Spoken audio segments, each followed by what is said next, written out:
সন্ধ্যা পর্যন্ত র্যাবকে, মঈনকে, অমুককে বারবার ফোন করেছে, হেল্প হেল্প হেল্প, সাহায্য চেয়েছে, কিন্তু কেউ এগিয়ে আসেনি। এই বিডিআরের ঘটনা হাসিনা আসার 1 মাস পরেই কেন ঘটলো? হাসিনা সব কিছু জানতো, যার জন্য সেদিন ডিনারে কেন যায়নি? এটা চলে এসছে এর আগে, আমি ছিলাম, আমি গিয়েছি, হাসিনা ছিল, হাসিনাও গিয়েছে, এইবার কেন হাসিনা গেল না? তার পরের দিন কেন ঘটনা ঘটলো? হাসিনা এবং মঈনুদ্দিন এটা জানতো এবং তারা এর জন্য দায়ী, এটা মানা যায় না।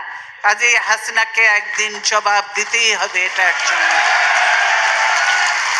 57 জন, হ্যাঁ আমি ক্ষতিগ্রস্ত হয়েছি, আমার ছেলেদের ইয়ে হয়েছে, তারপরেও আমি বলবো 57 জন ভালো ভালো অফিসার কিভাবে মারা হয়েছে তার চিন্তা করা যায় না।